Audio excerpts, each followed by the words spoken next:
Good morning children.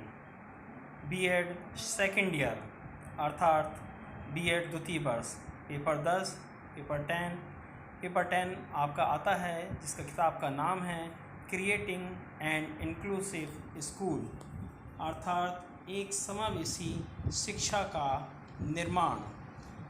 Unit first इकाई 1। आज हम यूनिट फर्स्ट में नीड्स ऑफ इंक्लूसिव एजुकेशन अर्थात समावेशी शिक्षा की आवश्यकताओं के बारे में जानेंगे। समावेशी शिक्षा की आवश्यकताओं को जानने के लिए हम एक डायग्राम के द्वारा उसे बहुत अच्छी तरीके से समझ सकते हैं। ये हमारा डायग्राम है, नीड्स ऑफ इंक्लूसिव एजुकेशन, समावेशी शिक्षा की आवश्यकताएं। इस डायग्राम को हम वन बाय वन क्रमबद्ध तरीके से पहले समझेंगे। इस डायग्राम में समावेशी शिक्षा की आवश्यकताओं को 6 प्रकार से बांटा गया है। तो सबसे पहले हम एक एक करके उन 6 जो आवश्यकताएं हैं उनको हम जानेंगे और फिर बाद में उनको विस्तार पूर्वक समझेंगे। सबसे पहले number 1, normal mental growth in possible, सामान्य मानसिक विकास संभव है। Second, number 2, social integration is insured, सामाजिक एकीकरण को सुनिश्चित करती है। Number 3, integrated education is less expensive, अर्थात समावेशी शिक्षा कम खर्चीली है। Number 4, integration is possible through integrated education, अर्थात समावेशी शिक्षा के माध्यम से एकीकरण संभव है। Number 5, academic integration is possible, अर्थात शैक्षिक एकीकरण संभव है। नंबर 6 और लास्ट है, principle of equality is maintained, समानता के सिद्धांत का अनुपालन करना है। इस प्रकार से हमने जाना कि समावेशी शिक्षा की आवश्यकताएं, नीड्स ऑफ इंक्लूसिव एजुकेशन 6 भागों में बांटा गया है। इस डायग्राम को समझने के बाद अब हम सबसे पहले number 1, normal mental growth in possible, अर्थात सामान्य मानसिक विकास संभव है, इसके बारे में जानेंगे।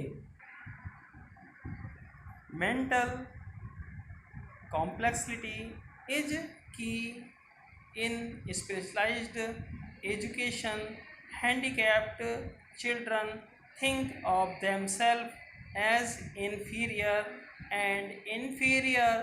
to other children, because of which they are being treated unfairly in the inclusive education system.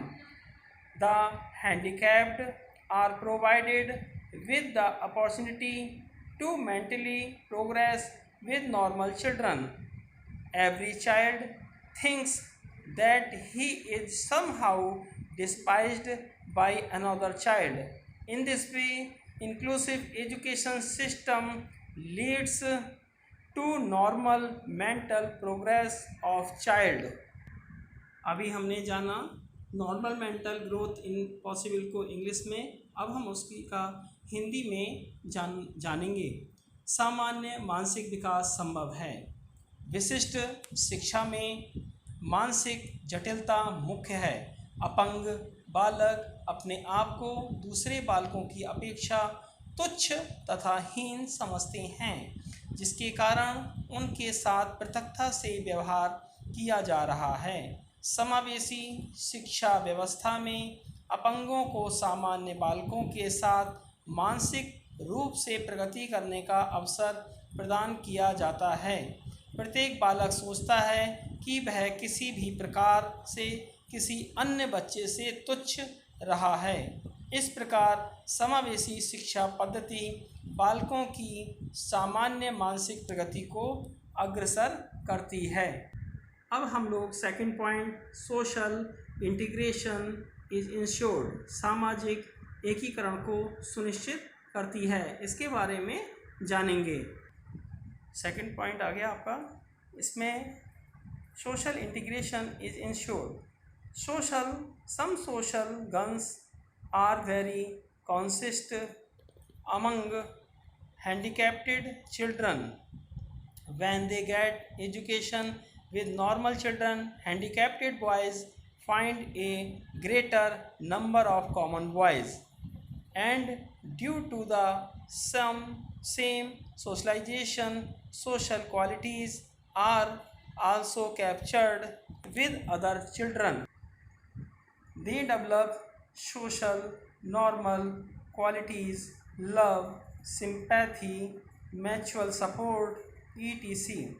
In the specific education system, the student not only has specific attention but in detail develop a sense of teaching and social competition. सामाजिक एकीकरण को सुनिश्चित करती है। अपंग बालकों में कुछ सामाजिक गुण बहुत होते हैं। जब वे सामान्य बालकों के साथ शिक्षा पाते हैं, अपंग बालक अधिक संख्या में सामान्य बालकों का संग पाते हैं तथा एकीकरणता के कारण वे सामाजिक गुणों को अन्य बालकों के साथ ग्रहण करते हैं। उनमें सामाजिक नैतिक गुण, प्रेम, सहानुभूति, आपसी सहयोग आदि गुणों का विकास होता है। विशिष्ट शिक्षा व्यवस्था में छात्र केवल विशिष्ट ध्यान ही नहीं परंतु विस्तार में शिक्षण तथा सामाजिक स्पर्धा की भावना विकसित होती है। हमारा तीसरा बिंदु आता है समावेशी शिक्षा की आवश्यकताओं के अंतर्गत, integrated education is less expensive, अर्थात समावेशी शिक्षा कम खर्चीली है। सबसे पहले हम इसको इंग्लिश में जानेंगे। Of course special education is more expensive and expensive. Apart from this, training programmes for specific teachers and educationists also take more time. In other ways, inclusive education is less expensive and profitable. Help is also to be sought from many other sources, such as to create a special educational institution and start teaching work. There is less expenditure on education is general classes of trained teachers, specialist doctors etc. इसी को हम हिंदी में जानेंगे। समावेशी शिक्षा कम खर्चीली है। निसंदेह विशिष्ट शिक्षा अधिक महंगी तथा खर्चीली है। इसके अलावा विशिष्ट अध्यापक एवं शिक्षाविदों के लिए प्रशिक्षण कार्यक्रम भी अधिक समय लेते हैं। दूसरे दृष्टिकोण से समावेशी शिक्षा कम खर्चीली तथा लाभदायक है। विशिष्ट शिक्षा संस्था को बनाने तथा शिक्षण कार्य प्रारंभ करने के लिए अन्य कई स्रोतों से भी सहायता लेनी पड़ती है, जैसे प्रशिक्षित अध्यापक, विशेषज्ञ, चिकित्सक आदि। अपंग बालक की सामान्य कक्षा में शिक्षा पर कम खर्च आता है। इसके बाद हमारा चौथा बिंदु आता है, integration is possible through integrated education. समावेशी शिक्षा के माध्यम से एकीकरण संभव है। चौथा point, integration is possible through integrated education. Social discussions are more in the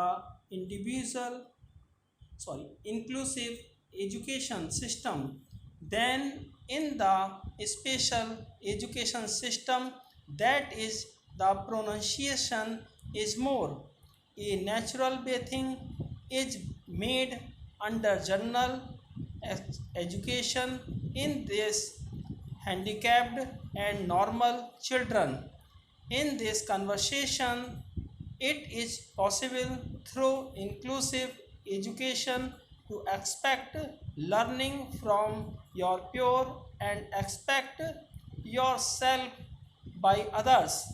A sense of student suitable and emotional adjustment develop in a normal environment. अब हिंदी में जानेंगे। समावेशी शिक्षा के माध्यम से एकीकरण संभव है। विशिष्ट शिक्षण व्यवस्था की अपेक्षा समावेशी शिक्षण व्यवस्था में सामाजिक विचार विमर्श अधिक किए जाते हैं, अर्थात उच्चारण अधिक है। अपंग तथा सामान्य बालकों में सामान्य शिक्षा के अंतर्गत एक प्राकृतिक वातावरण बनाया जाता है। इस वातावरण में अपने सहपाठियों से सीखना, स्वीकार करना तथा स्वयं को दूसरों द्वारा स्वीकार कराया जाना समावेशी शिक्षा द्वारा संभव है। सामान्य वातावरण में छात्र उपयुक्तता की भावना तथा भावनात्मक समायोजन का विकास होता है। समावेशी शिक्षा की आवश्यकताओं में पांचवा बिंदु आता है हमारा, एकेडमिक इंटीग्रेशन इज पॉसिबल। शैक्षिक एकीकरण संभव है। Academic integration is possible. Educational qualification is generally possible through an environment of inclusive education. Educationist believes that after admission of a specific educational institution, a child with disabilities who possess the same educational qualifications expect his other cause. Educationists also know that students and disabled students are not incomplete receivers of education in specific schools, unable to learn properly due to the admission of students who are obstructed in school. It can be said in a way that inclusive education brings educational integration with flexible environment and model curriculum. इसी को अब हम हिंदी में पढ़ेंगे। पांचवा बिंदु, शैक्षिक एकीकरण संभव है। शैक्षिक योग्यता, सामान्यता समावेशी शिक्षा के वातावरण द्वारा संभव है। शिक्षाविदों का ऐसा विश्वास है कि विशिष्ट शिक्षा संस्था एक बालक के प्रवेश के पश्चात समान शैक्षिक योग्यता रखने वाले अपंग बालक उनके गुणों को ग्रहण करता है। शिक्षाविदों को यह भी मालूम होता है कि विशिष्ट विद्यालयों में छात्र तथा अपंग छात्र शिक्षा के पूर्वग्राही ग्रहण करने वाले नहीं होते। सामान्य विद्यालयों में बाधित छात्रों को प्रवेश दिलाने के कारण वह ठीक प्रकार से शिक्षा ग्रहण करने में असमर्थ होते हैं। एक प्रकार से कहा जा सकता है कि लचीले वातावरण तथा आधुनिक पाठ्यक्रम के साथ समावेशी शैक्षिक एकीकरण लाती है। लास्ट बिंदु आता है, principles of equality is maintained. समानता के सिद्धांत का अनुपालन करना। The constitutional system of general education has been widely expanded in India and at the same time broadening education of physically challenged children is also given under the Constitution. The objectives of equality should also be achieved through an environment of inclusive education so that no students consider himself inferior to other. इसी को हम हिंदी में जानेंगे। समानता के सिद्धांत का अनुपालन करना। भारत में सामान्य शिक्षा व्यापक रूप से विस्तार की संवैधानिक व्यवस्था की गई है और साथ साथ शारीरिक रूप से बाधित बालकों के लिए शिक्षा को व्यापक रूप देना भी संविधान के अंतर्गत दिया गया है। समावेशी शिक्षा के वातावरण के माध्यम से समानता के उद्देश्य की भी प्राप्ति की जानी चाहिए। इससे कोई भी छात्र अपने आप को दूसरों की अपेक्षा हीन ना समझे। धन्यवाद। Thank you.